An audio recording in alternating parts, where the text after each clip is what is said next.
Hi, I'm Whitney. I'm a physical therapist at I Move Rockford.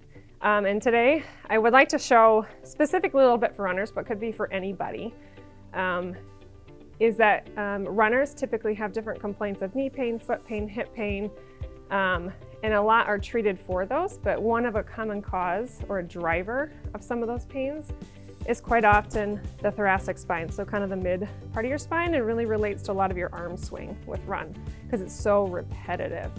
So I'd just like to show you one quick little test you can do on yourself, okay, something easy at home, and then give you something to help work on that thoracic spine mobility. So I'm just gonna have Mike kind of put his hands straight out in front of him, hands together, okay?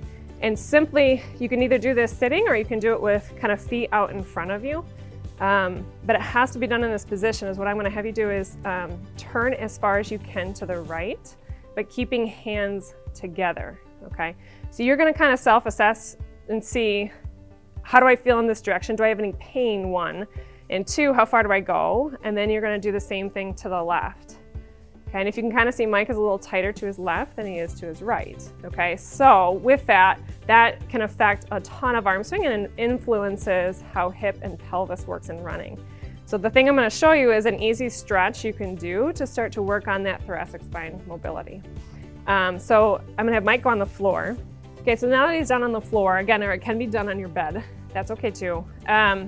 Position is that top leg, your knee is gonna be kind of up in front, directly in front of the hip, okay? What you're gonna end up doing is you're gonna take your top arm, the big thing is laying all the way on that shoulder that you're on. You don't wanna feel like you're sort of half on your back. You wanna be totally on your shoulder, okay, before you start the movement.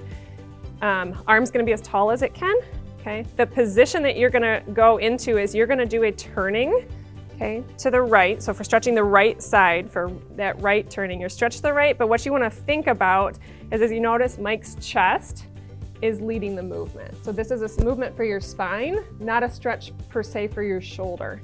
So I'm gonna have Mike do it again and show you kind of what not to do of reaching his arm back only and not rotating his chest. Again, so the biggest movement is you're thinking about turning your chest like you're trying to touch your shoulder blade towards the floor. Okay, great thing is to kind of repeat this, do this movement as far as you're comfortable and pain-free, but repeating that movement 8-10 times. You'd flip over, do the same thing opposite side.